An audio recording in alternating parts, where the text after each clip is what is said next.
George, NOMANG's on the dyno. Must be ready for some power ready. runs. I wishful thinking, mate. Nah, that's not the case. We can't have it on the dyno with all this stuff still on the bench. Yeah. So we've got some work to do today. Well, the last episode we started on the fuel system. Yeah. Got the surge tank, which has come up a treat. Yep. Had it powder coated. Lots of money spent there. The manifold's looking good. Now, in this episode, we're going to try and fit the rest of the fuel system. Yeah, correct. Yeah, we'll fight now that we can mount this in the right spot. Oh, we mounted it last time, but now that we can fit it in and finalise it in there, we'll put the pumps in and we'll wire everything up and hose everything up and put some fittings together and run all the lines, and yeah, hopefully we can call it a day and most of the fuel system done, I guess. Yeah. And what we have done since our last episode was you fitted the fuel reg. Turbo Smart fuel reg. Yeah, so that's all been fitted. Yeah, that's all been fitted there. So yeah, so we're ready to plumb it all up as such. We're just waiting on a little bit of wiring engine loom side. Then we can finalise bolting the inlet manifold and injectors and rail on for good, and then button the passenger side up, and then that's done. We're not far off from turnkey. Awesome. After that, yeah, so we're getting closer, which is good. Well, let's get into it. Let's go. I know you're in a t-shirt, but it's Melbourne, what is it, 5 degrees in here?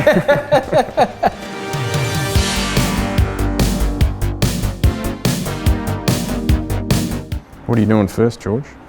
I'll assemble the pumps and the fittings to the surge tank. So we'll plumb all that up first because they're sort of predetermined and sort of fixed. So we'll do that first, get that out the way. Look at that, mate. So a bit of pre-thinking, pre-planning, and we're sweet. So before you fit the surge tank, George, what are you up to now? Well, I just thought, seeing as we're going to finalise all this, and not that this is hard to get to, because it's actually quite accessible, I just thought to make life easier, we might do a little flying lead loom with a plug to for when we get the wires coming through to the ECU, the fuel pump wires. So I'll make a little loom on a plug, just a little terminated harness as such, really. So then you can just plug straight into that, yeah. Just a little bit easier, rather than if you ever want to pull the loom off, having to pull, the terminals off and stuff like that. So we can separate the fuel pumps as such from the loom a lot quicker. Okay. Yeah.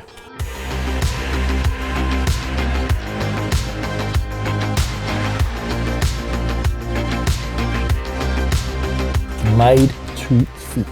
Is it tight? It's perfect. Meanwhile, trying to take off the oil filter in the future is going to be fun. Yeah. I just noticed that. I'm not strong enough. It'll work. Is it on more than a quarter of a turn? Can't get it off? Mate, when I put them on, mate, they stay on. Yeah, Let me tell you. I'll make sure they don't come off. I normally do them up tight as, screw this quarter of a turn crap, and if I put them on, like, you put a bit of oil on the seal, I can get it off. Yep, every time. No problem. Every time. Whenever I take the car to get serviced somewhere else, I can't get it off. Yeah, no. Yeah, because they don't oil it up. No. George, that white piece, mate, a bit tight on the oil filter. Yeah, just a little bit, but look, for now it'll still work. It's only going to come down to when we're actually servicing the car and removing the oil filter. So might look at doing that in the future. Yeah. Possibly replacing it to a couple of 45 or 90 degree fittings and putting the white piece further down out of the way of that. So we obviously just guessed all this and got it a bit wrong. So we can do that in the near future, I guess. So something to look for. So when the rod comes out the block, is it going to damage the surge tank? Possibly, actually. We should have put a bash plate just to protect. George, we're getting more fittings. Yeah, and I'm driving this time because last time we're on a bloody time deadline. You drive like a grandma, dude. It took ages.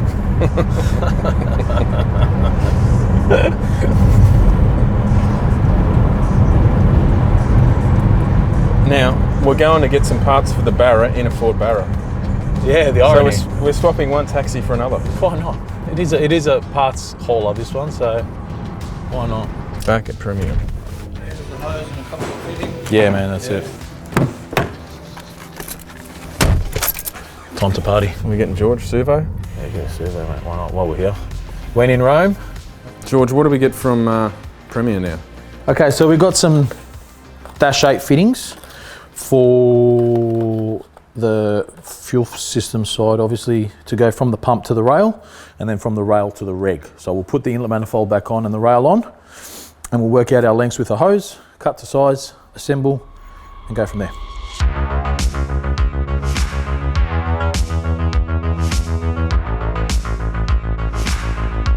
This one's fuel reg to fuel rail. So this is rail return. Come on, George, put your back into it. Oh, mate.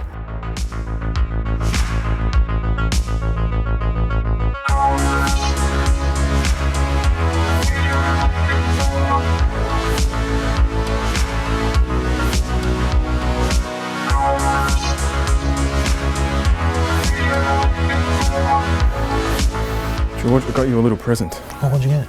Oh, yes. Green top. Magnet. You should do one with a white top. I think Say so. magnet. I know, magnet. Yeah, just no magnet. That'd be a good one.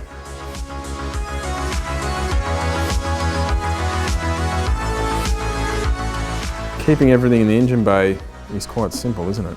Simplifies a lot, let me tell you. Yeah, saves on having to work underneath the car, that's for sure. It's not tight, but everything's got its spot. Yeah, clearancing, all there. Work on the radiator next too, get all the fan and the outlets sorted. You're going to have to send it now. Oh, don't worry, mate. We're sending this. We should change the name from NOMANG to SpaceX. Because we're sending it into orbit. Available in our shop. That's it. I think they're $5.95. I don't even know. Is that it? That's a bargain.